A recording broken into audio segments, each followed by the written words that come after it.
विधानसभा लोकसभा निवडणूक लढवण्यापेक्षा विधान परिषदेची निवडणूक लढवणं तुलनेने सोपं असतं। या निवडणुकीत जनतेत फिरून मतं मागण्याची गरज नसते।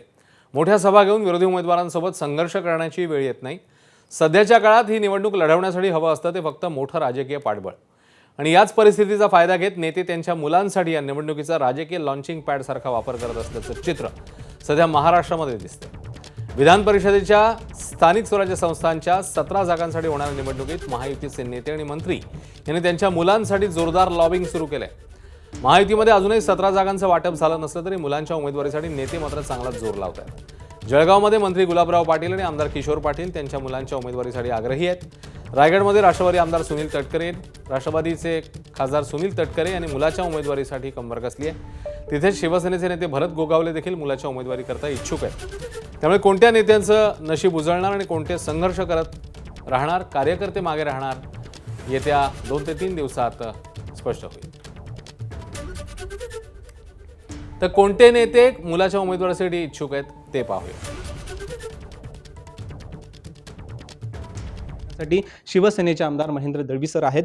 सर, एकंदरीत आपण बघितलात तर या जागेवर शिवसेनेनं दावा ठोकलेला आहे, संख्याबळ देखील तुमच्याकडे जास्त आहे। अशा पद्धतीनं आता असताना, हे गणित असताना देखील राष्ट्रवादी पुन्हा या जागेवर लढते। ते राष्ट्रवादीचा फाजील आत्मविश्वास नक्की आहे। खरं तर कोकणाने शिवसेना जन्म दिला आहे।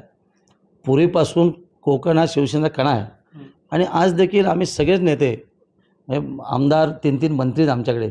असं असं आम्ही राष्ट्रवादीला का द्यावं?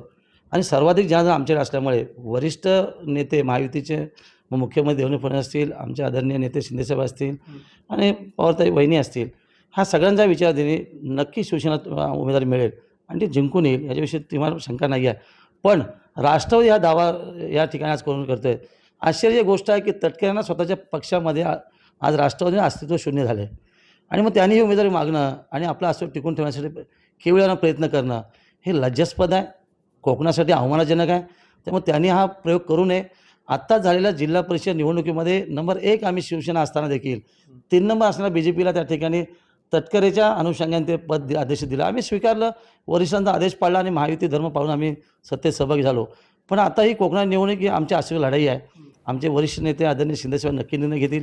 काही झालं तरी शिवसैनिक ही निवडणूक लढणार।